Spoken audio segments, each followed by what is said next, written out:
आज हम बात करने वाले हैं बहुत इंपॉर्टेंट टॉपिक पे, इंडोक्राइन सिस्टम। वैसे तो इंडोक्राइन सिस्टम से कई सारी प्रॉब्लम्स होती हैं। सारी प्रॉब्लम्स को हम योग से ठीक कर पाए ये भी नहीं संभव है। पर एक बहुत कॉमन प्रॉब्लम है हाइपरथायरॉयडिज्म या हाइपोथायरॉयडिज्म। तो इसके बारे में हम थोड़ी बात करेंगे आज कि आखिर हाइपरथायरॉयडिज्म क्या है और हाइपोथायरॉयडिज्म क्या है, किनको ये चीजें हो सकती हैं, और अगर हो गई हैं तो कैसे वापस आपको दवाइयां छोड़नी है। तो दवाई छोड़ना हाइपोथायरॉयडिज्म में या हाइपरथायरॉयडिज्म में ये एक काफी लंबा प्रोसेस है। इसको आप ऐसे समझो कि कम से कम 1 साल से 1.25 साल 2 साल तक का समय लग सकता है दवाइयां पूरी तरह से बंद करने में। शुरुआत हो जाएगी 3 से 6 महीनों में। अब ये 3 से 6 महीने कैसे हैं इसको समझिएगा एक बार।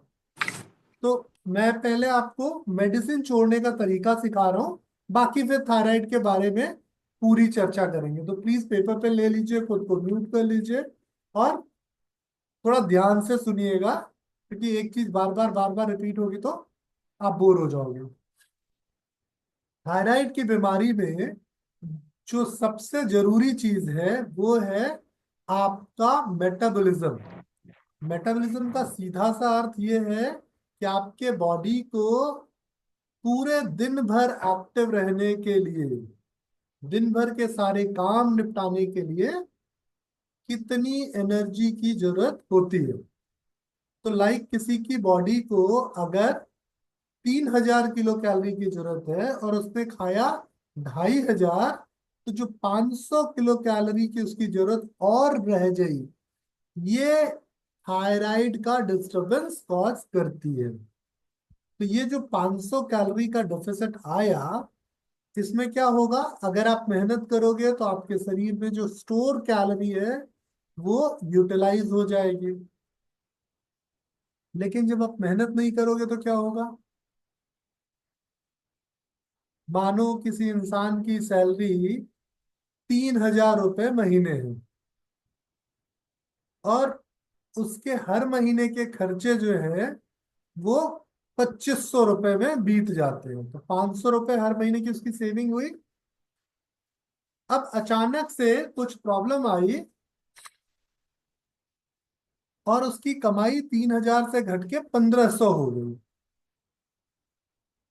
3,000 से घट के 1,500 हो गई।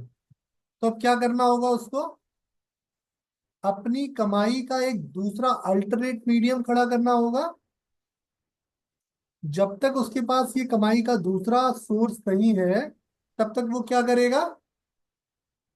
बहुत सिंपल सी चीज है कि जब तक उसके पास कोई अल्टरनेट मीडियम नहीं है तब तक वो इंसान उधार की जिंदगी जिएगा। राइट। अब इस उधार की जिंदगी में कई बार हमारा बजट गड़बड़ हो जाता है।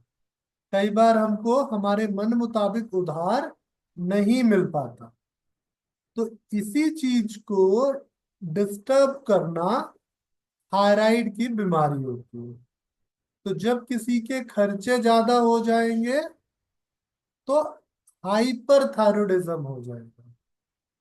किसी के खर्चे कम हो जाएंगे तो हाइपोथायरॉयडिज्म हो जाएगा। ठीक है। सो सिंपली किसी के पास एनर्जी बनाने का प्रोसेस कैसा है, ये है हाइपो या हाइपर। हाइपर में क्या होगा, ज्यादा एनर्जी बनेगी, बॉडी बहुत एक्टिव और एनर्जेटिक रहेगी। हाइपो में क्या होगा, कम एनर्जी बनेगी, बॉडी ज्यादा लेथार्जिक फील करेगी। ये तो हो गई एक बेसिक सी समझ। तो मानो एक, किसी और को क्यों, खुद को ही एग्जांपल बना लेता हूँ कि मानो मेरी बॉडी को जितना एनर्जी बनाना चाहिए था उस हिसाब से बॉडी नहीं बना रही थी। तो सारे टेस्ट वेस्ट करके पता चला कि मेरी जो एनर्जी बनाने की फैक्ट्री है उसमें एक कंपोनेंट है थायरॉक्सिन जो खराब है। तो मैंने क्या किया, मार्केट से थायरॉक्सिन लिया और अंदर डाल दिया। तो वो प्रोडक्शन क्या हुआ, बूस्ट हो गया।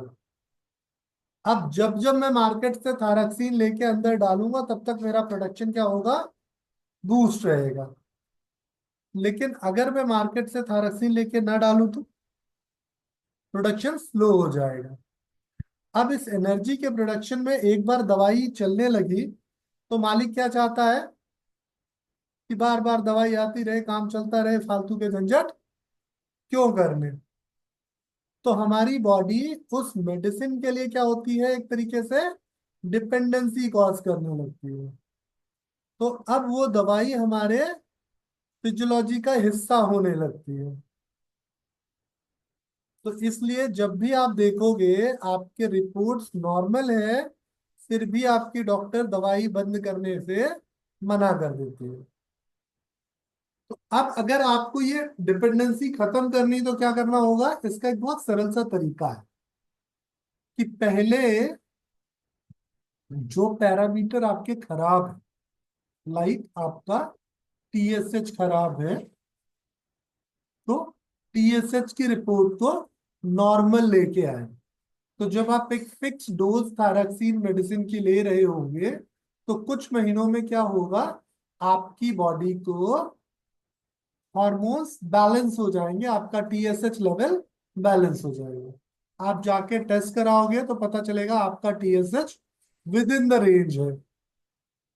अब जब विद इन द रेंज है तब आप एक लाइफस्टाइल स्टार्ट करोगे और इस लाइफस्टाइल को 90 डेज तक कंटिन्यू करोगे। आपने एक सेट ऑफ प्रैक्टिस एक्सरसाइजेस की, खाने का किया, सोने का किया, मतलब आपका एनर्जी एक्सपेंडिचर जो है वो एक जैसा पूरे 90 दिन तक रखा। तो आपके बॉडी को थायरॉक्सिन की जो जरूरत थी वो क्या हो गई, फिक्स हो गई। अब अचानक से आपने थायरॉक्सिन की दवाई को 90 दिन बाद क्या किया, छोड़ दिया, बंद कर दिया, लेकिन अपना routine as it is same रखा। तो जो थायरॉक्सिन अभी आप ऊपर से डाल रहे थे अब आपकी बॉडी नेचुरली उसको बनाने की कोशिश करेगी। अगले 30 डेज तक आपने सारा रूटीन सेम रखा और जब 30 दिन बीत गए फिर 35वें दिन 35 डेज पे जाके आपने फिर से क्या किया, अपना टेस्ट करके देखा। अगर आपका टेस्ट रिपोर्ट नॉर्मल है तो क्या हुआ, आपकी बॉडी ने इस 30 दिन में हॉर्मोन्स को खुद से बनाने की कोशिश की और सफल रही। तो 30 दिन बाद आपके नॉर्मल हार्मोन रेंज रहेंगे। और इन केस अगर आपके हार्मोन रेंज नॉर्मल नहीं रहे तो फिर क्या करना होगा, आपको फिर से अपनी पुरानी मिनिमम डोज पे चले जाना होगा। तो दवाई छोड़ने से पहले सबसे पहले अपने डोजेस को मिनिमाइज करना जरूरी है। मानो कोई 0.50 0.75 की मेडिसिन ले रहा है, 100 mcg की मेडिसिन ले रहा है, तो उसको क्या करना होगा, पहले अपने डोज को मिनिमम में लाना होगा। 0.25 के करीब मिनिमम डोज पे उसको अपने आना होगा। फिर मिनिमम डोज को 90 डेज कंटिन्यू करके फिर 35 डेज के लिए छोड़ना होगा। और जब वो 35 डेज छोड़ने के बाद सफल हुआ तो अगले 90 डेज सेम प्रोटोकॉल रखेगा, फिर दोबारा 90 डेज के बाद टेस्ट करेगा। अगर उसके रेंज नॉर्मल है तो दवाई छूट गई, अब उसको लाइफस्टाइल कंटिन्यू करके थायराइड पे राहत रहेगी। लेकिन अगर 30 डेज या 90 डेज में उसके लेवल्स गड़बड़ हो गए तो फिर से उसको वापस दवाई पे जाना पड़ेगा, फिर से उसको 90 दिन दवाई खानी पड़ेगी, फिर 90 दिन बाद दोबारा उसको छोड़ के देखना पड़ेगा 30-35 दिन के लिए। और अगर बॉडी ने रिस्पॉन्स किया तो फिर 90 दिन के लिए छोड़ के दोबारा टेस्ट करना होगा, और बॉडी ने अगर रिस्पॉन्स किया तो फिर आगे दवाई छूट सकती है। तो इस पूरे प्रोसेस में हम क्या कर रहे हैं, दवाई की जो डिपेंडेंसी है बॉडी की, उसको खत्म करने की कोशिश करो। ठीक है। फिर एक बार रिपीट करेंगे कि फर्स्ट हमने 90 डेज का प्रोटोकॉल शुरू किया तब, नहीं नहीं नहीं, जब पहले। उन्होंने 0.25 तक अपनी हाँ, डोजेज ले आए हैं। राइट। पहले जब आपकी रिपोर्ट नॉर्मल हुई, आपने डॉक्टर को डिस्कस किया, डॉक्टर ने डोज कम की, फिर आपकी रिपोर्ट नॉर्मल रही अगले 90 डेज बाद, फिर डॉक्टर को आपने रिक्वेस्ट की तो उसने और कम डोज पे कर दी। जब आपकी डोज एकदम मिनिमम हो जाए,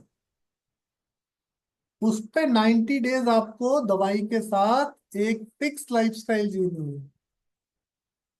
फिर 90 डेज के बाद फिक्स लाइफस्टाइल क्यों? क्योंकि आपकी रोज की एनर्जी का कंजप्शन सिमिलर होगा, तो बॉडी को उस नीड को मीट कर पाना ज्यादा आसान होगा। लेकिन अगर रोज की एनर्जी की नीड आपकी फ्लक्चुएटेड होगी, तो बिना दवाई के बॉडी नहीं मैनेज कर पाएगी। ठीक। सो 90 डेज एक तरह का प्रोटोकॉल फॉलो करने के बाद दवाई छोड़ देनी है। दवाई छोड़ने के बाद 35 डेज फिर से वही प्रोटोकॉल फॉलो करके टेस्ट को जाना है। टेस्ट में आपको पता चला कि रिपोर्ट नॉर्मल है, तो फिर again 90 days same protocol follow करके फिर से टेस्ट पे जाना है। और जब दूसरी बार आपके टेस्ट ने नॉर्मल रिपोर्ट दी, तो फिर अब आपको दवाई की जरूरत नहीं है।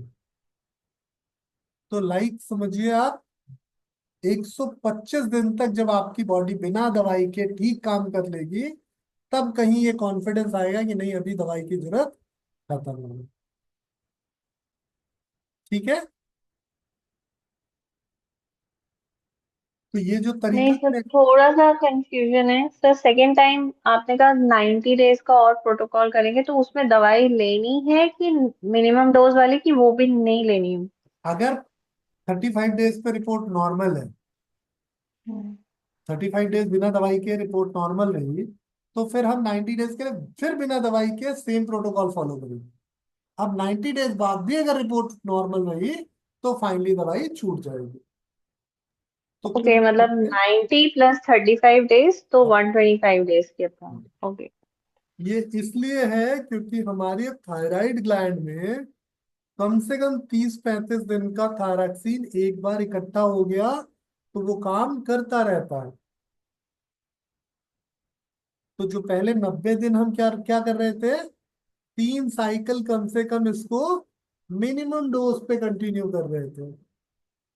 फिर मिनिमम डोज पे कंटिन्यू करने के बाद फिर 90 डेज, जो 30 डेज का उसका हमने विड्रॉल के साथ देखा।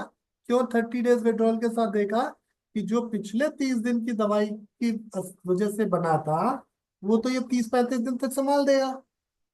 फिर रिपोर्ट अगर नॉर्मल आई, तो मतलब बॉडी को अभी भी टीएसएच की कमी नहीं हुई है। तो फिर हम क्या करेंगे, फिर 90 डेज तक दोबारा देखेंगे कि बॉडी अब 90 डेज बना रही है कि नहीं बना रही है। तो जब बॉडी थायरॉक्सिन बनाने लगेगी, तो हमें फिर सोचने की जरूरत नहीं पड़ेगी। तो लास्ट के 90 डेज में हमें करना है, अगर हो गया तो उसके बाद दवाई छूट जाएगी लास्ट के 90 डेज। पहले 35 डेज भी दवाई नहीं खानी है। हाँ जी, हाँ जी, 35 90 डेज। हाँ, अगर 35 डेज के बाद रिपोर्ट नॉर्मल आ गई, तो फिर अगले फिर नाइन्टी उसके बाद डेज में 90 डेज दवाई नहीं करना, हाँ खानी। फिर 90 डेज करना, वो हाँ लास्ट तो 90 डेज ही हुए ना। जी। तो सर, जो इसमें हमने लाइफस्टाइल में चेंज करना है, तो इसमें वो आप पूरा खाना वगैरह भी बताओगे भी, हम इस पे कैसे खाने के मैं लिए? बता रहा हूँ क्या क्या चेंज करना है।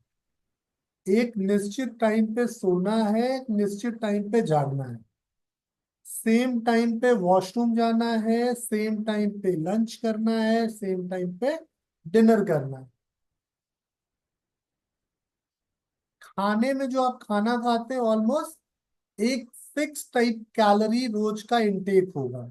अब ये कैलोरीज की नीड आप पूरी कर रहे हो दाल चावल रोटी सब्जी से, या उसमें पनीर वाला पोर्शन ज्यादा ले जा रहे हो और कार्बोहाइड्रेट वाला पोर्शन कम कर रहे हो, इसमें मैं कहूंगा कि हेल्दी वाला पोर्शन अगर रहेगा, लाइक लो कैलोरी वाला खाना रहेगा, तो बेस्ट है।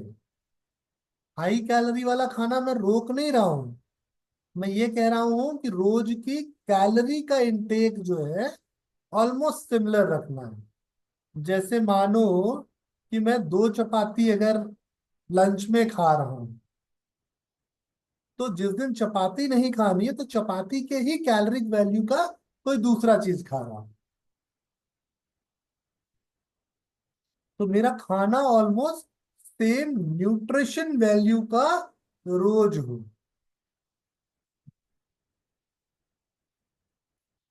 क्योंकि सेम न्यूट्रिशन वैल्यू से सेम तरह की कैलोरी मेरी बॉडी एक्सट्रैक्ट करेगी और उतना एनर्जी वो बनाएगी। फिर उस एनर्जी को यूज करने के लिए उतने थायरक्सिन की जरूरत होगी। ठीक है सेम कैलोरी कैसे काउंट करेंगे सर? जी। सेम सेम कैलोरी कैसे काउंट कैसे करेंगे सर? कैलोरी काउंट नहीं करना है दीपालिका जी। अब ये कैलोरी जो होती है या जो मैं सेम कैलोरी का खाना कह रहा हूँ, ये हमारी बॉडी की बनावट और संतुष्टि के ऊपर डिपेंड करता है। कोई इंसान 5 फीट का है तो कम खाएगा, कोई 6 फीट का है तो ज्यादा खाएगा। किसी का वजन अगर 70 किलो है तो वो ज्यादा खाएगा, किसी का वजन 55 किलो है तो कम खाएगा। तो जैसी आपकी शरीर की बनावट है उस हिसाब से खाने का पोर्शन डिसाइड करना है। हाँ खाने सर, जैसे अभी, हाँ सर, मैं ये पूछना चाह रही, आपने बताया कि अगर कोई 2 रोटी खा रहा है तो दूसरे दिन सेम कैलोरी वाला उसके हिसाब से लेना है, तो वो कैसे मैनेज करना है सर? बहुत सिंपल है। 2 रोटी बनाने के लिए इतना आटा चाहिए होता है। हाँ, तो इतना सा चावल अगर कर दोगे तो रिप्लेस हो गया। मतलब जैसे आप सजा के थाली में ना ऐसे चावल पलट के कटोरी से निकाल के सुंदर सा चावल का एक वो बनाते हो, वो हो गया 2 रोटी के बराबर।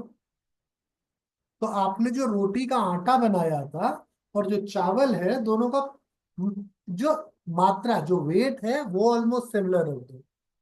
जैसे मानो कोई इंसान एक खीरा खा रहा था, ठीक, एक खीरा एक प्याज खा रहा है, एक गाजर खा रहा है। तो अब क्या करेगा ये, जिस दिन उसको खीरा नहीं खाना है उस दिन क्या खा सकता है, उस दिन वो कोई ऐसी चीज खा सकता है जो खीरा जैसा हो, कम उसको कैलोरी दे। तो कोई सलाद वाले पत्ते हो सकते हैं ये, कोई ये हो सकता है कि ककड़ी हो, ब्रोकली। मूली हो, है ना, कोई भी चीज हो सकती है उस मात्रा की जिसमें कैलोरी उसी हिसाब से कम हो। अब जैसे किसी ने 1 कटोरी दाल ली, अब आज उसके घर में दाल नहीं बना, आज उसके घर में राजमा बन गया, तो क्या करेगा वो, ऑलमोस्ट सिमिलर अमाउंट में राजमा खाएगा। आज चलो राजमा भी नहीं, उसके घर में सांबर बन गया, तो सांबर में क्या होता है कि थोड़ा पानी पोर्शन ज्यादा होता है दाल की अपेक्षा, थोड़ा ज्यादा लिक्विड बनाते हैं उसको। तो अब वो 1 कटोरी जो गाढ़ी दाल ले रहा था उसकी जगह वो 1.5 से 2 कटोरी सांबर ले ले, सेम अमाउंट में दाल मिल गया उसको। तो खाने का वेट समझना है आपको कि कौन से खाने का कितना वजन जा रहा है। अब जैसे कोई शाम को नाश्ते में मानो मुरमुरे ले रहा है, तो 1 कटोरी उसने मुरमुरे लिए, उसमें एक टमाटर काट दिया, एक प्याज काट दिया, उसमें थोड़ी सी मिर्च विर्च डाल दी, थोड़ा नींबू निचोड़ दिया और खा गया। अब कल उसको मुरमुरा खाने का मन नहीं है तो कल क्या करेगा, ऑलमोस्ट सिमिलर अमाउंट में उसने मखाने खा लिए। तो जो वजन है उसका उसको ध्यान में रखना है और रिप्लेस करना है उसी के जैसी कैलोरी वाले खाने से। अब जैसे मानो कोई आज एक सेब खाया तो कल क्या खा सकता है, उतने अमाउंट में पपीता खा ले, थोड़ा बहुत ज्यादा भी खा ले तो कोई दिक्कत नहीं होगी क्योंकि पपीते की कैलोरी वैल्यू थोड़ी कम होगी सेब से। अब मानो किसी ने एक टुकड़ा आम खाया या एक आम खाया, तो उसको क्या करना पड़ेगा, किसी दूसरी चीज में कम कैलोरी वाले खाने को बढ़ाना पड़ेगा, उसको दूसरा कैलोरी कट डाउन करना पड़ेगा बिकॉज आम में उसने ऑलरेडी ज्यादा कैलोरी ले ली थी। तो इस हिसाब से उसको सोच समझ के खाना खाना है। ऐसा नहीं कि एकदम तौल के 1-1 ग्राम खाना है।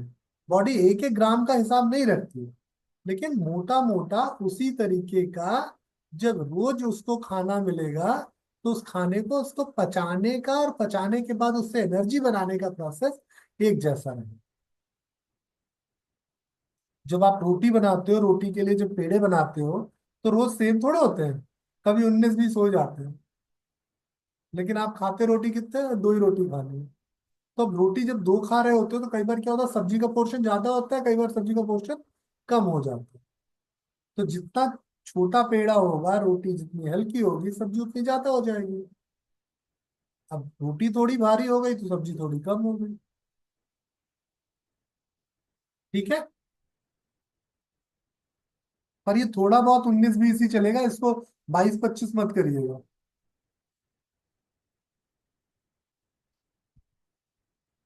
सर ये आप दोनों का केस बता रहे हैं, हाइपर केस में भी और हाइपो केस में भी, दोनों भाई, में सेम दवाई पैटर्न। दवाई छोड़ने का तरीका दोनों में सेम रहेगा, क्योंकि दोनों ही मेटाबॉलिज्म के डिस्टरबेंस का केस। एक में तेज तेज काम कर रहा है, दूसरे में धीरे धीरे काम। दवाई जो दोनों में दी जा रही है, दोनों में TSH की दवाई दी जा रही है।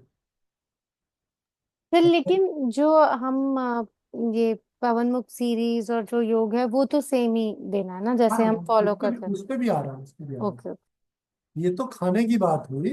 एक्सरसाइज और रूटीन जो होगा आपका, लाइक अगर आप रोज मानो 50 मिनट एक्टिविटी कर रहे हो, मूवमेंट वाली, जिसमें आप कुछ थोड़ा स्ट्रेन कर रहे हो, कुछ थोड़ा रिलैक्स कर रहे हो, थोड़ा लाइट मूवमेंट है, थोड़ा डायनेमिक मूवमेंट है, तो ऑलमोस्ट रोज आपको 50 मिनट का वैसी ही एक्टिविटी रखनी है।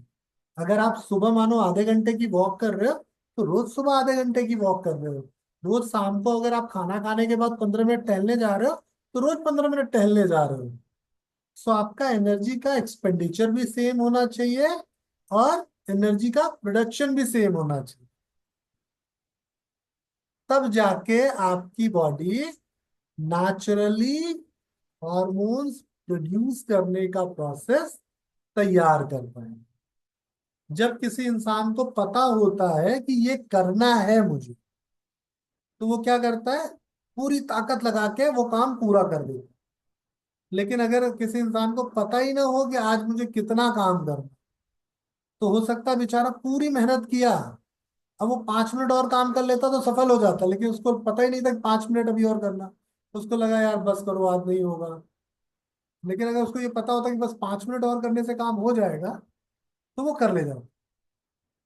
तो ठीक इसी तरीके से हमारी बॉडी को रोज एक जैसा काम करने की जरूरत है, जिससे थायरॉक्सिन प्रोडक्शन सिमिलर हो सके रेगुलर बेसिस पे। जैसे सर उसमें जैसे हमारा पूरा डेली रूटीन होगा, उसके अंदर किसी ने कहीं जाना है आना है, जैसे कई लेडीज हैं थर्ड दिन को है वो ट्यूशन स्कूल जाती हैं, और सैटरडे संडे उनकी छुट्टी होती है, तो उनका तो उस दिन वर्क कम हो जाएगा ना। बिल्कुल नहीं होगा। अच्छा, कैसे? अरे भाई, सैटरडे संडे आप एक्स्ट्रा पैदल चले जाओगे, एक्स्ट्रा हाँ, ये तो काम कर लोगे। हम्म। तो सर ये भी मैनेज करना पड़ेगा कि जैसे जो हमारा 90 डेज का प्रोटोकॉल हम यूजुअली दूसरे डिजीज के लिए भी जो आपने बताया है, कि पहले हमने पवन मुक्त सीरीज ज्यादा कराते हैं और सूर्य नमस्कार स्लो स्पीड वाला कराते हैं और ग्रेजुअली इंक्रीज करते हैं। नहीं, तो क्या इसमें तो 90 डेज सेम होगा। ओके, वो ग्रेजुअली इंक्रीज नहीं करना। इसमें 90 डेज सेम होगा।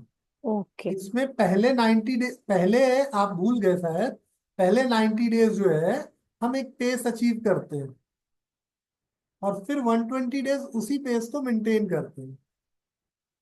तो जब हम दवाई खा रहे होते हैं, तब हम इसको ग्रेजुअली इंप्रूव करके मैक्सिमम पे अपने ले जाते हैं। अब इस मैक्सिमम को मेंटेन कर रहे हैं।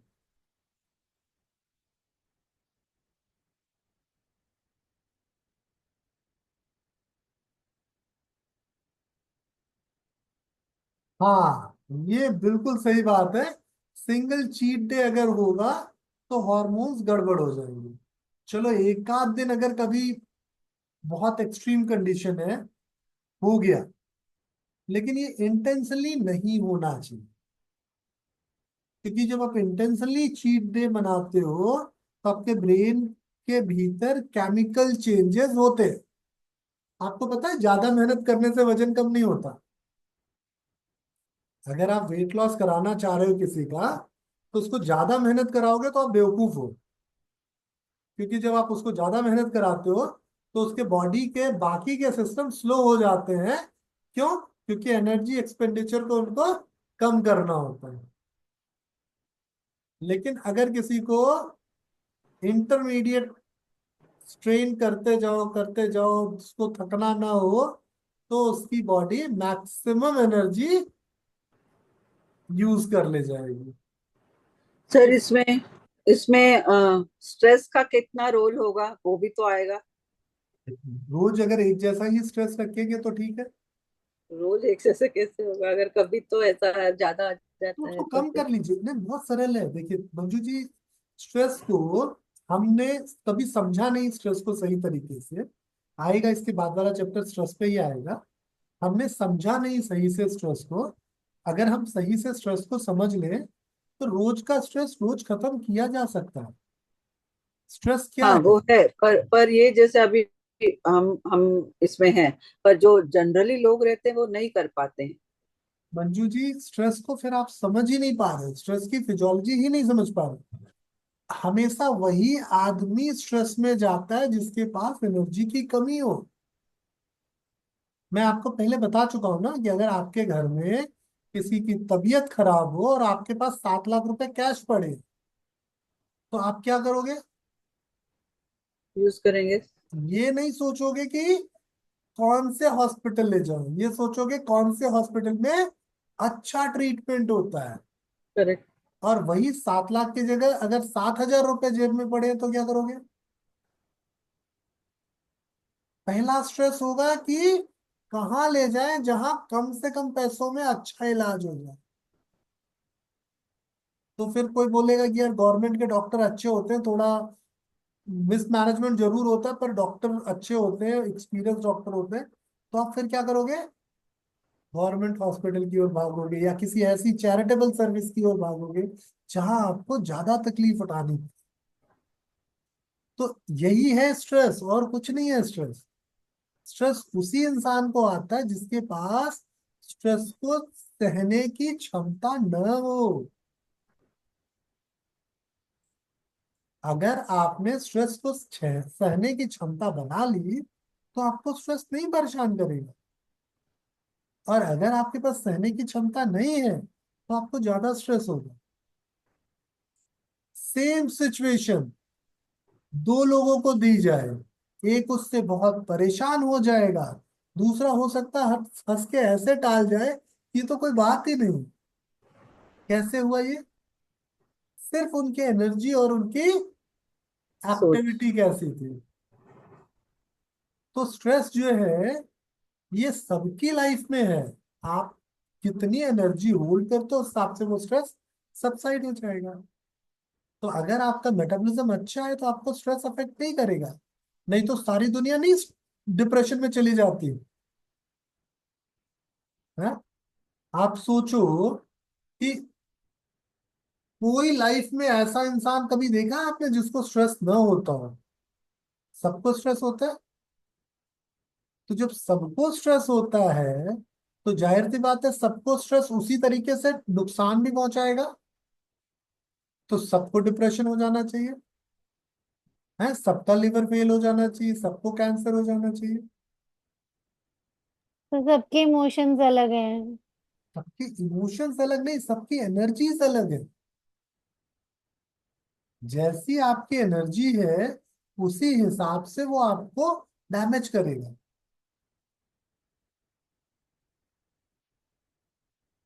जैसे मैं इस चीज को बहुत अच्छे से समझता हूँ। आपको गुस्सा लगी है, ठीक? आप अपना गुस्सा किसके ऊपर उतारते हो? जहां आपको लगता है उतारा जा सकता है। मोस्टली जिन लो टेस्टोस्टेरोन वाले मेल क्या करते हैं? अपनी वाइफ के ऊपर, बच्चों के ऊपर, अपने पेरेंट्स के ऊपर, अपने इन लॉज के ऊपर गुस्सा उतार देते हैं। अपने बॉस के ऊपर तो नहीं उतारते? उतारते हैं क्या?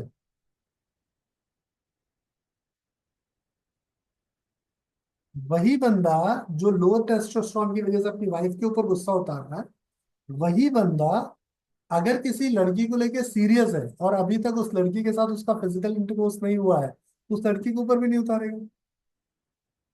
गुस्सा तो सेम है। इतना ही नहीं, किसी ऐसे इंसान से जिससे उसको फायदा होने वाला है, उसके ऊपर भी नहीं उतारेगा। तो जब गुस्से के समय भी आपको इतनी समझ है कि कहाँ उतारना है, अभी आप रास्ते में चल रहे हो, बहुत ट्रैफिक है, आपकी गाड़ी, मानो आपके पास डिजायर है और आपने किसी बीएमडब्ल्यू वाले को खरोच मार दी, तो आप डिजायर में बैठे बैठे ही सोचोगे कैसे मैं पतली गली से निकल जाऊं। ठीक यही इंसिडेंट अगर किसी ऑटो वाले से हो जाए, तो आप तुरंत शीशा नीचे करके ऑटो वालों को बहुत सारी गाली दोगे। सेम ही काम हुआ है। क्यों ऐसा है? क्योंकि अगर डिजायर वाले को एक दूसरे गाड़ी वाले ने बोला कि भाई तू डैमेज भर, तो उसके बेचारे को बड़ी चपट लग जाएगी। उल्टा ऑटो वाले को डैमेज भी नहीं भरेगा, मार भी देगा 2 4 पॉइंट। ये क्यों? सिर्फ मानसिकता की वजह से। ऐसा नहीं हो सकता ऑटो वाला, ऑटो का मालिक हो, उसके 10 12 ऑटो चलते हो, ज्यादा अमीर हो वो, लेकिन फिर भी मानसिकता ये है कि ये ऑटो वाला मुझसे कमजोर या मुझसे गरीब है। इसी तरीके से देखो, जब आप अपनी ऑल्टो भी लेके पेट्रोल पंप पे जाते हो, तो पेट्रोल पंप पे जो पेट्रोल भर रहा होता है आपसे कितने अदब से पेश आता है।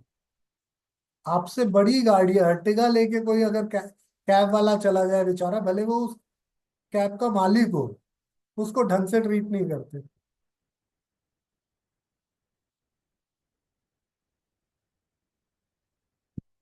तो ये है हमारा सोच कि हम अपना गुस्सा हमेशा वहीं निकालते हैं जहां हमको लगता है कि ये निकल जाए।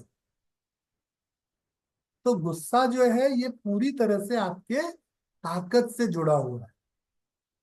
जितनी ज्यादा ताकत होगी, उतना कम गुस्सा होगा। आप लोगों ने बोला गाना सुना है वो, आपका लहजा बता रहा है आपकी दौलत नई नई है। तो ये असल में सच में एक इंसान की ताकत है। जब कोई इंसान ज्यादा ताकतवर होगा तो विनम्र होगा, जब कोई इंसान कम ताकतवर होगा तो ज्यादा उछल रहा होगा। एक असल में आईएएस जो होगा, वो सबसे बहुत सौम्य व्यवहार रखेगा, लेकिन जो उसके रिश्तेदार होंगे वो वो ज्यादा उछल रहे होंगे। तो ये बहुत सामान्य सी बात है। इस चीज को जब आप समझ जाओगे कि अगर आपको स्ट्रेस आ रहा है, मतलब आपके पास एनर्जी की कमी है, ताकत की कमी है, ताकत को बढ़ा लोगे, गुस्सा अपने आप शांत हो। तो जिस दिन आपको लगे कि आपको स्ट्रेस आया, उस दिन क्या करना है? ज्यादा ताकत चाहिए। कैसे मिलेगी ज्यादा ताकत? टीना। सर आप, एक्सरसाइज करेंगे और हाँ, राइट फूड। एक्सरसाइज में लंबे समय तक रुक के गहरी लंबी सांसें लेने से, तो जो हम आसन को होल्ड करते हैं, ये एक्चुअली स्ट्रेंथ लाता है। अगर कोई इंसान आसनों में रुकने का अभ्यास चालू कर दे, तो देखिएगा धीरे धीरे उसका गुस्सा कम होता जाएगा, उसका स्ट्रेस कम होता जाएगा। ये बहुत सामान्य सी साइंस है, क्योंकि जब वो आसन में रुका होता है तो उसकी बॉडी ज्यादा से ज्यादा ऑक्सीजन को यूज करके ज्यादा से ज्यादा एनर्जी बनाने लगती है।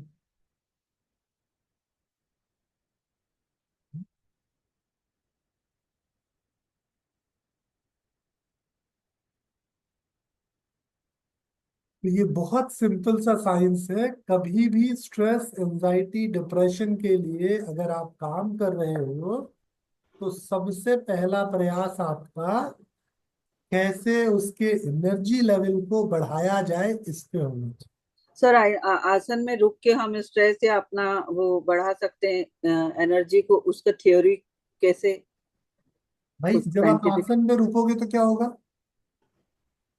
स्थिरता, शांत जो अंग बॉडी। कमजोर है उस अंग को ज्यादा खून मिलेगा। अब जब उस खून में आप ज्यादा ऑक्सीजन मिला दोगे, तो वो अंग क्या होगा? मजबूत हो जाएगा। तो इसीलिए आसन में इतनी सारी वैरायटी है आपके पास, जिससे आप सर से लेकर पैर तक अलग अलग अंग को, अलग अलग सिस्टम को अलग अलग समय पे मजबूती दे के एक समान कर सकते। अब बहुत सरल सा, आप लोग ये चक्रों का साइंस पढ़े होंगे कि हमारी बॉडी में 7 चक्र हैं, बहुत एनर्जी देते हैं। कुछ लोग बताते हैं कि आपका हार्ट चक्र वीक है, कोई कहता है आपका सोलर प्लेक्सस वीक है इसलिए आपका डाइजेशन गड़बड़ है, कोई कहता है आपका रोट चक्रा गड़बड़ है, कोई कहता है आपका सेक्रल चक्रा गड़बड़ है, ये गड़बड़ है वो गड़बड़ है। क्यों कहते हैं? अब अगर मैं उसके अपनी, आसपास के ऑर्गन्स वीक होते हैं बेसिकली। बहुत सिंपल सी बात समझिए, अगर मैं अपने रिप्रोडक्टिव सिस्टम को अच्छा ब्लड दूंगा तो मेरा रिप्रोडक्टिव सिस्टम क्या करेगा? बेहतर काम करेगा। हार्मोन्स का प्रोडक्शन अच्छा होगा, स्पर्म की क्वालिटी अच्छी हो जाएगी, ऑर्गन्स की हेल्थ अच्छी हो जाएगी। सो मेरा रिप्रोडक्टिव सिस्टम अच्छा होने से मुझे एक तरह का कॉन्फिडेंस आ जाएगा। ठीक इसी तरीके से मेरा अगर डाइजेस्टिव सिस्टम को अच्छी ब्लड सप्लाई दूं तो क्या होगा? मेरा डाइजेस्टिव सिस्टम मजबूत हो जाएगा, तो मुझे डाइजेस्टिव सिस्टम को लेके एक अलग तरह की स्ट्रेंथ आ जाएगी। इसी तरीके से अगर मैं अपने रेस्पिरेटरी सिस्टम को या सर्कुलेटरी सिस्टम को मजबूत करना चाहूँ, या इसी तरीके से मैं अपने ब्रेन को मजबूत करना चाहूँ, किसी भी सिस्टम को मजबूत करना चाहूँ, तो मैं वहां पे स्पेसिफिक ब्लड सप्लाई बढ़ा के उसको मजबूत कर दूंगा। तो जो हिस्सा मेरा कमजोर हो रहा है, मुझे पता है कि ये हिस्सा मेरा ठीक से काम नहीं कर, उस हिस्से को मैंने मजबूत कर दिया, तो मेरी ताकत बढ़ गई। यही होता ना, कोई भी तरह की जब आप ट्रेनिंग करते हो तो जो आपका वीकनेस होता है उसको धीरे धीरे आइडेंटिफाई करके आपका जो ट्रेनर है, जो आपका टीचर है, जो आपका कोच है, वो क्या करता है? उसको मजबूत करता है। और जो वो मजबूत हो जाता है तो आप क्या करते हो? उसके विनर हो जाते हो, चैंपियन हो जाते हो, एक्सपर्ट हो जाते हो। बहुत सिंपल सी साइंस है कि ताकत जरूरी है। अब किसको डिप्रेशन आएगा, किसको एंजाइटी आएगी? तो जिनके ऑर्गन्स वीक हैं या ताकत कम है। जिस अब डिप्रेशन कहाँ से आया? ब्रेन से आया, हम्म। ब्रेन से। है ना? एंजाइटी कहाँ से हुई? ब्रेन से हुई। ब्रेन हम्म। से। तो जब आपके ब्रेन को पूरा खाना नहीं मिलेगा तभी तो ये प्रॉब्लम आएगी। हम्म। इसीलिए ज्यादातर एक्सपर्ट कहते हैं ना, मेडिटेशन करो स्ट्रेस एंजाइटी कम हो जाएगी। मेनिंजेस ठीक लेयर है। की स्वेलिंग जो आप बताते हो, हाँ, उसकी वजह से आता है। ब्रेन ब्रेन को अगर अच्छी ब्लड सप्लाई मिलेगी तो ब्रेन मजबूत हो जाएगा, तो ब्रेन ऐसे छोटे मोटे फालतू के थॉट्स को एंटरटेन नहीं करेगा। और जब ब्रेन कमजोर होगा तो वो छोटे मोटे फालतू से थॉट से उलझ जाएगा। फिर अदर वे राउंड भी तो वर्क कर सकते हैं ना, that if we start giving positive thoughts to our brain then also the ये प्रेशर विल सब गो। कुछ बहुत जरूरी है, लेकिन ये सब कुछ तभी काम आएगा ना जब ताकत होगी। पॉजिटिव थॉट को आप इम्प्लीमेंट कब कर पाओगे? एक सिंपल सा एग्जांपल देते हैं इसको, इससे आप समझ जाओगे। मैं और मेरा छोटा भाई, हम दोनों एक ही माता पिता की संतान है। हमारे मम्मी पापा ने हम दोनों को एक जैसी परवरिश दी, सब कुछ एक जैसा दिया। ठीक। अब मैं बड़ा था, थोड़ा पैम्परिंग हुई, मैं थोड़ा बदमाश हो गया। मेरा भाई जो है, क्योंकि मैं बड़ा था, मैं बदमाश था, तो मैं उसको हमेशा दबा के रखता था, वो सीधा हो गया। ठीक। अब मेरे मम्मी पापा कितना भी चाहे उसको बोले बदमाशी करने को, वो क्या करेगा? बदमाशी नहीं करे, क्योंकि जो उसके ब्रेन का विकास जिस समय हो रहा था उस समय वो सीधा बच्चा है। ठीक। अब मेरे मम्मी पापा मुझे जितना भी कहे बदमाशी छोड़ देने को, मैं क्या करूंगा? मैं, क्योंकि मुझे बदमाशी से मजा आता है, तो मैं बदमाशी करना चाहूंगा। ये क्यों हुआ? क्योंकि मेरा उस तरीके से विकास हुआ। अब आ गए हम योग में। योग ने हमको बताया कि यार बदमाशी करने से कुछ नहीं मिलेगा, मजे करने हैं तो शांत बनो। अब योग ने हमको समझाया तो हम ऐसे नहीं मानेंगे, लेकिन जब हमारे सामने कुछ ऐसा हुआ जो अनोखा था, जैसे एक दिन अचानक से एक इंसान ने मुझे बिना कुछ सोचे समझे राजभोग खिला दिया, तो मुझे लगा यार इसको कैसे पता चला। फिर मैं खूब रिसर्च किया कि किसी ने तो बताया होगा। जब मुझे कोई नहीं मिला कि किसी ने बताया, तो मुझे लगा यार कुछ तो इसके पास स्पेशल है जो मेरे पास नहीं है। तो मैं क्या किया, अब मैं उसके स्पेशल चीज को एक्सप्लोर करने के लिए उसके और नजदीक जाने लगा और रिक्वेस्ट करने लगा, बताओ बताओ बताओ बताओ। जब उन्होंने कुछ नहीं बताया तो मैं खुद से ट्राई मारने लगा, ये क्या हो सकता है, कैसे हो सकता है, कहाँ से पढ़ सकते हैं, कैसे। तो मुझे क्या समझ में आया कि यार योग तो बहुत पावरफुल है। अब मुझे ये समझ में तो आ गया, लेकिन इस पावर का यूज कब होगा, जब मैं प्रैक्टिस करूंगा। तो जो नॉलेज है ये 1%, जो पॉजिटिव अफर्मेशन और बाकी सारी चीजें, ये नॉलेज है, ये पता सबको है, इस पे बिलीव करने की जरूरत है ना।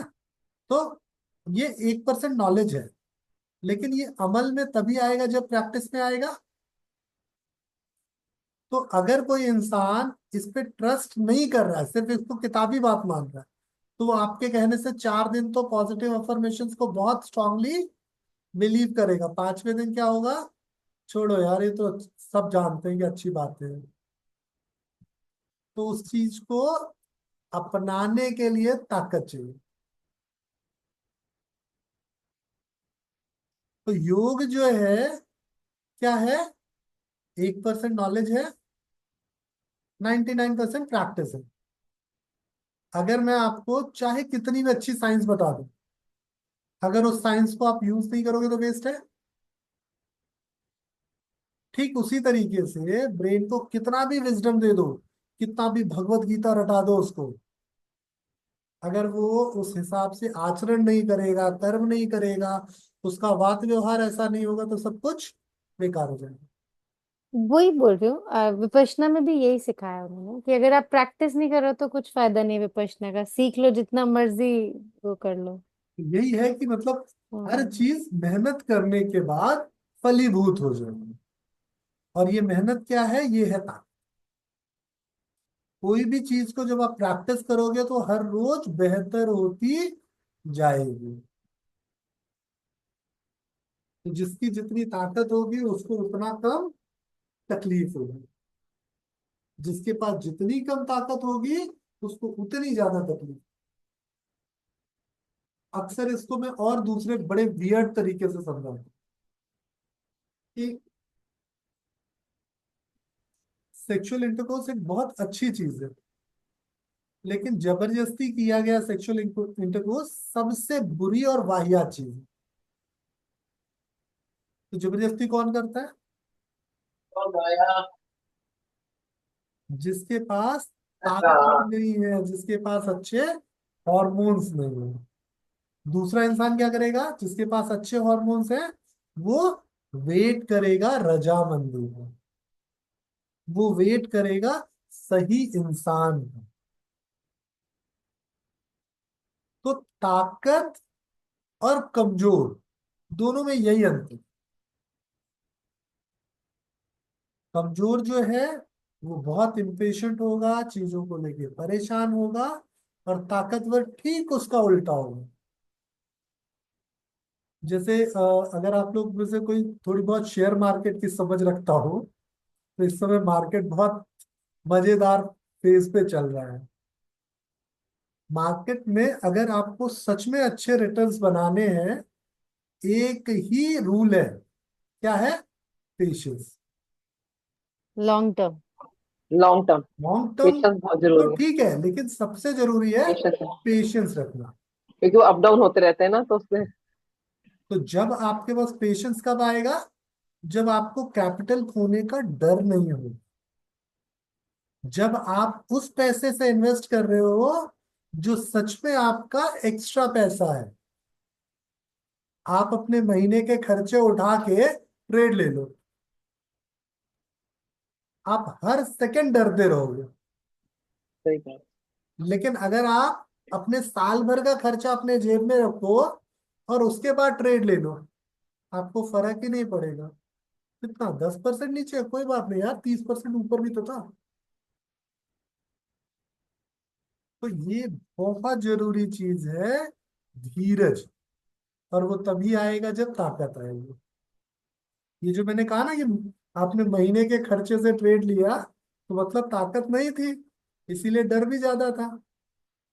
और साल भर का पैसा है, आपको पता ही साल भर में कुछ ना कुछ तो मैं कर ही लूंगा। आज 10% माइनस में, 30% प्लस में हो जाऊंगा, कोई दिक्कत नहीं। तो क्यों? क्योंकि मेरा इन्वेस्टमेंट सही जगह है, कंपनी ठीक है, उसके सारे एनालिटिक्स ठीक है, तो कल को ये रिटर्न मिलेगा मुझे। ये समझना है।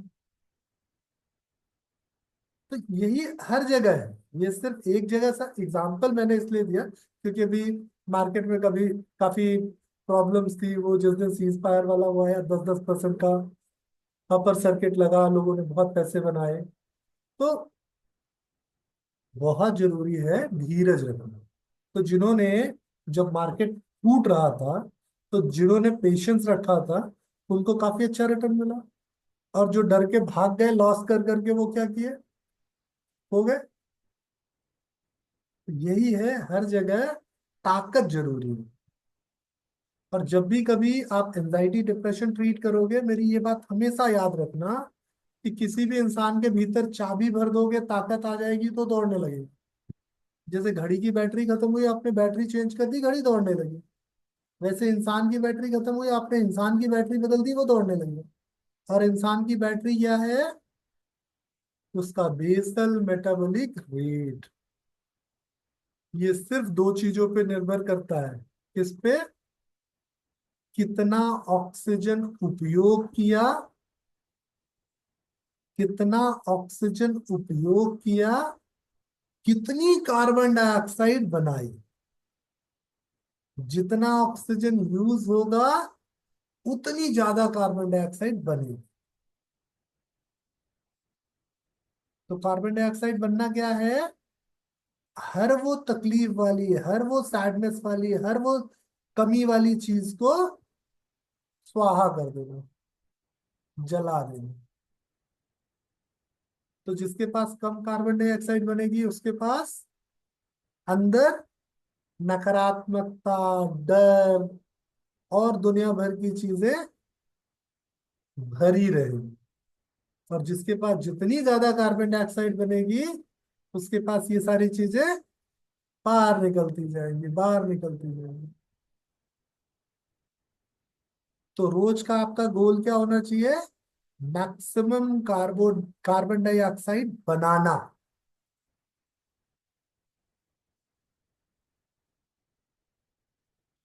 ठीक।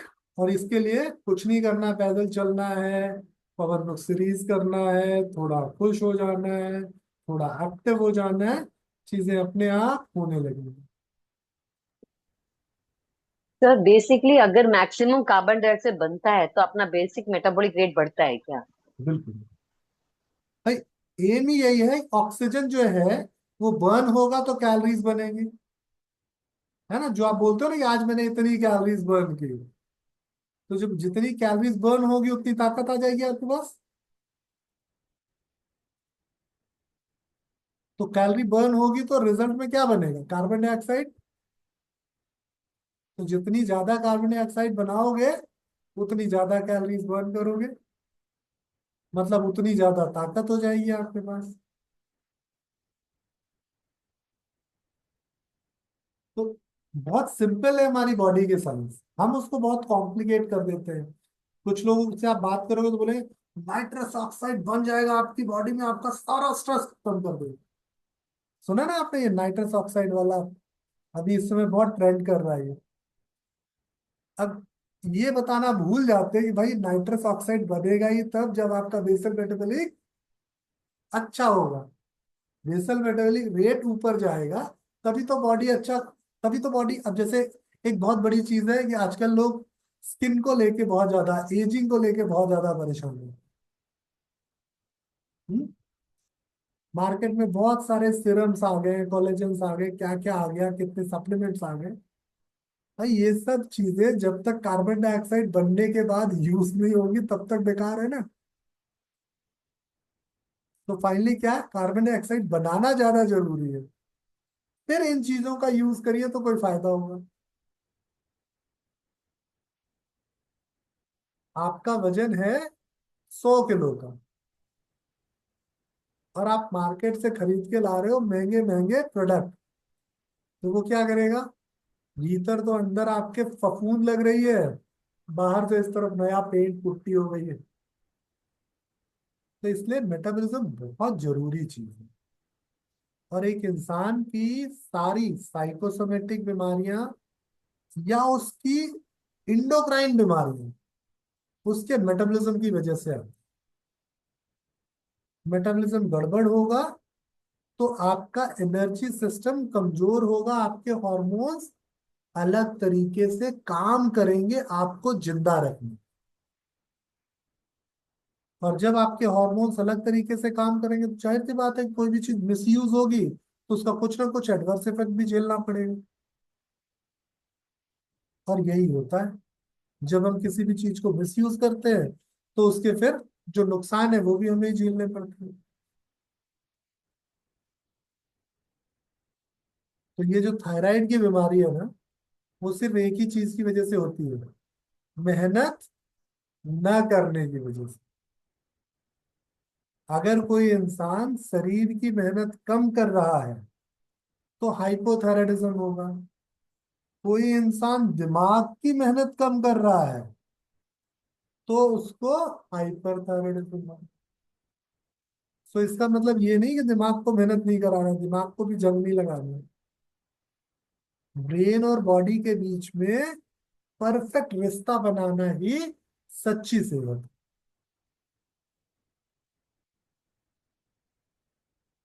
ठीक है, क्योंकि अगर हाइपरथायराइडिज्म होगा तो डेटोरिएशन आएगा, कमजोरी आएगी। और हाइपोथायराइडिज्म होगा तो टॉक्सिन्स का कलेक्शन होगा, जिसकी वजह से डीजनरेशन होगा। सो दोनों ही चीजें अंत में एक ही चीज कर रही है, क्या, डीजनरेट कर रही हैं आपको, कमजोर कर रही हैं, मरने की ओर जल्दी कर रही हैं।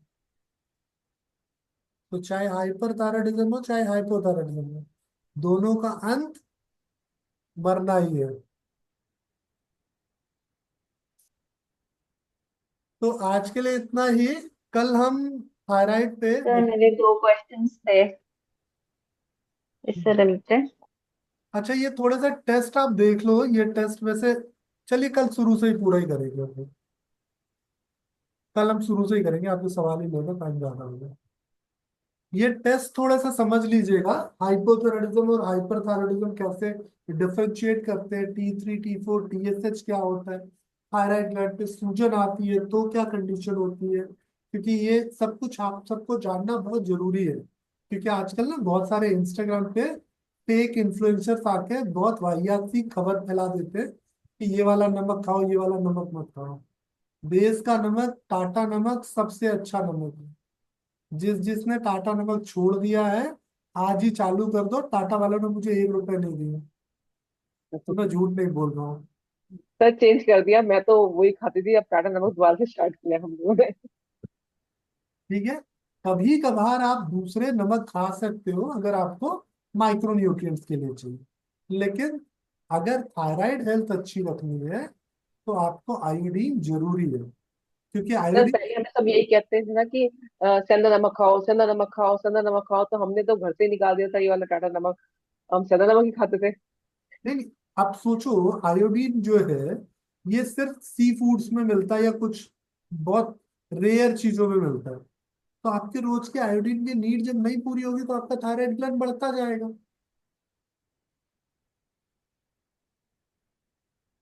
तो अगर आप थोड़ा सा आयोडीन नमक के साथ ले, नमक कम खाओ, 1 से 3 ग्राम की जरूरत है पर डे, इससे ज्यादा की जरूरत नहीं है।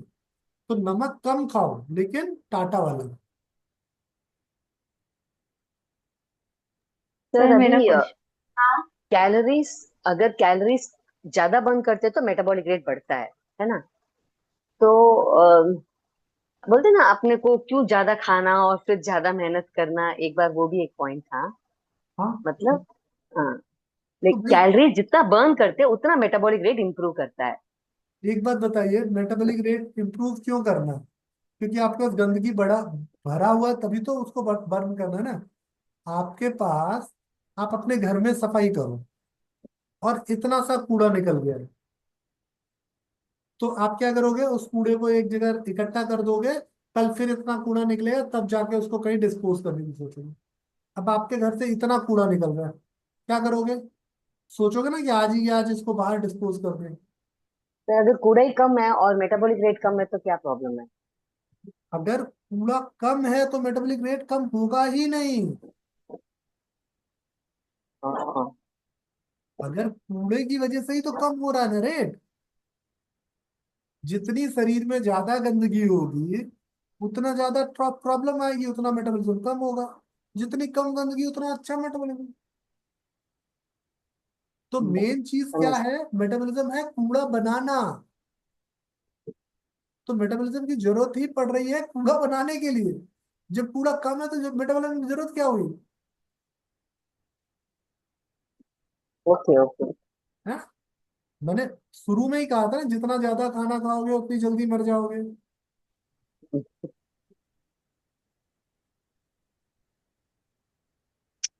तो मेटाबॉलिज्म पूरी तरह से, आप गहरी सांस तभी ले पाओगे ना जब पेट खाली होगा।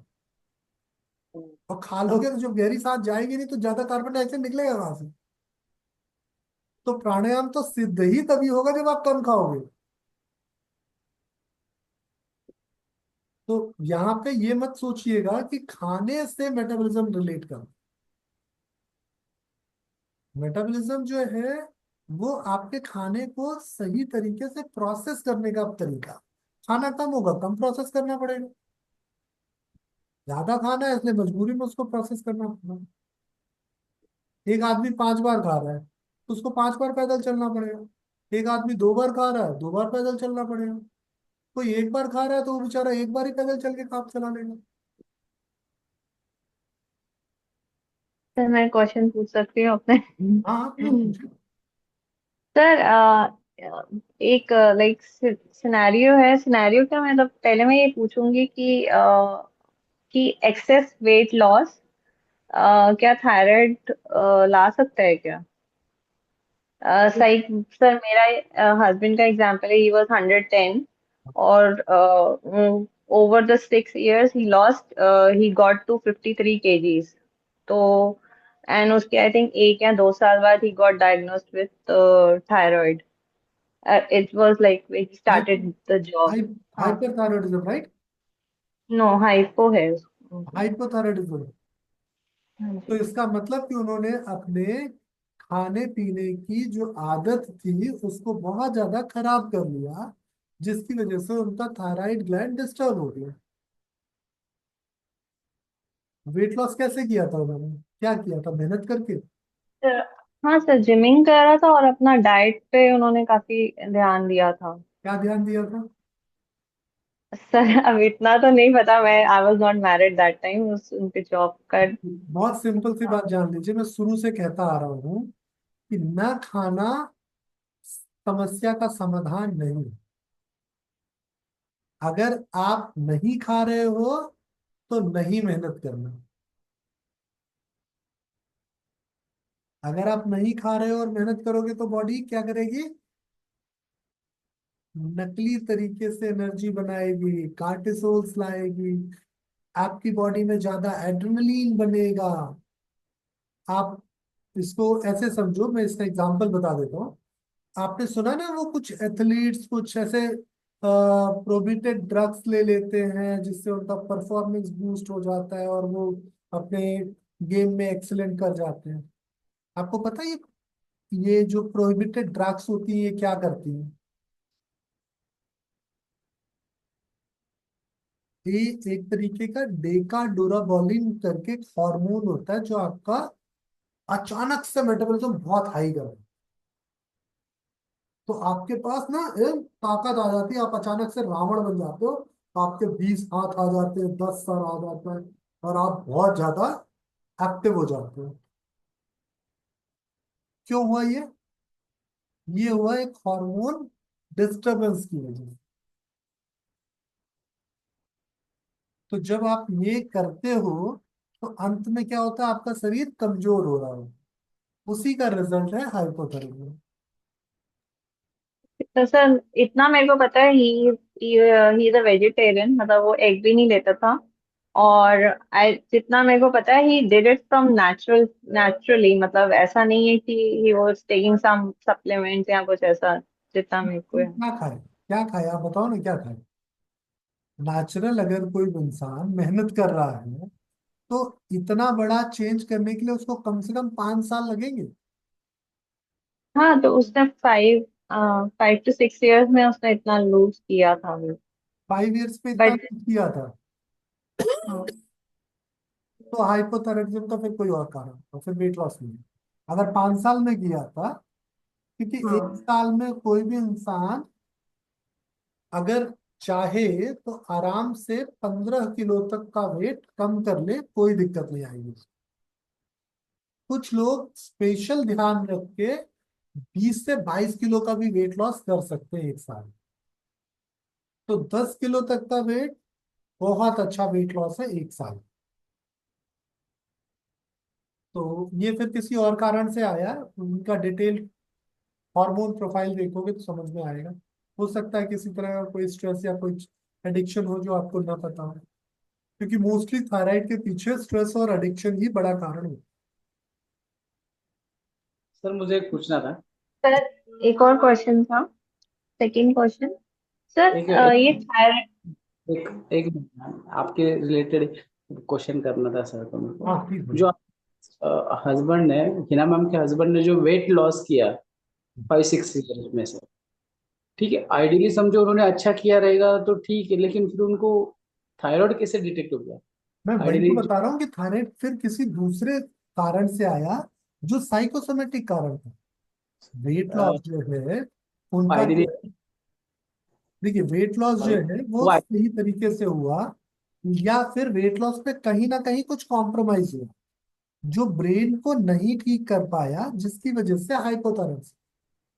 क्योंकि हाइपोथायराइडिज्म आता ही है इंडोक्राइन मालफंक्शन की वजह से। अब इंडोक्राइन मालफंक्शन को अगर आप समझना चाहते हो तो दो तरीके से समझो। जब किसी इंसान के पास थायरॉक्सिन हॉर्मोन्स प्रॉपर होता है तो उसकी बॉडी को जितनी एनर्जी जरूरत होती है उतनी मिल जाती है। ठीक। अगर ये प्रॉपर नहीं है और उसकी बॉडी ज्यादा मेहनत कर रही है तो उसको फिर दूसरे हार्मोन की जरूरत पड़ेगी जो उसको स्टिमुलेट करेगा।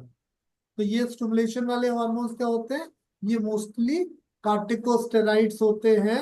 ये जो आपको एक तरीके से एड्रेनलिन नॉर एड्रेनलिन का रेस्पॉन्स कर रहे हैं, या डेकाडोरामोलिन या कुछ ग्लूकोकार्टिकोस्टेरॉइड या मिनरोकार्टिकोस्टेरॉइड्स हो सकते हैं, जो आपको अचानक से एक हाइपर एक्टिविटी आपके बॉडी के भीतर दे देती है।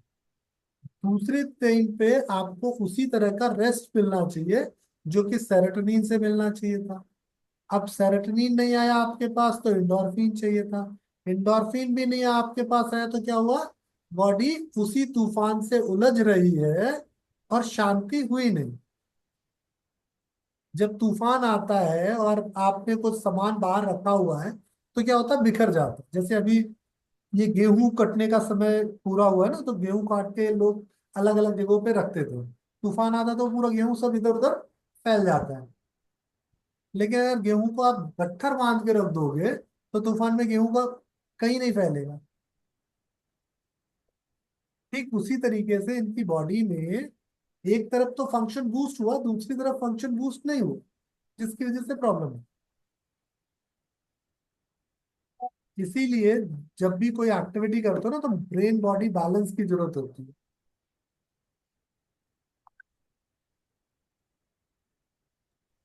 सर सेकंड क्वेश्चन था कि सर थायराइड मतलब लेटर स्टेज में भी हो सकता है क्या, मतलब से अबाउट 50 प्लस के आसपास। लाइक मेरी मॉम को 50s में हुआ जाके, उससे पहले नहीं था। कभी भी हो सकता है। तो ऐसा कोई एज स्पेसिफिक नहीं है, या आप मतलब जेनेटिक हिस्ट्री में भी शायद नहीं है उनके, ऐसा कुछ जितना मेरे को पता है। नहीं नहीं, थायराइड कभी भी हो सकता है। ओके।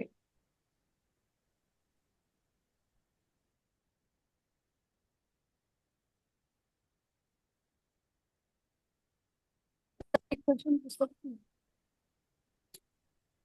थायराइड कभी भी हो सकता है। सर एक क्वेश्चन मैं पूछ सकती हूँ सर?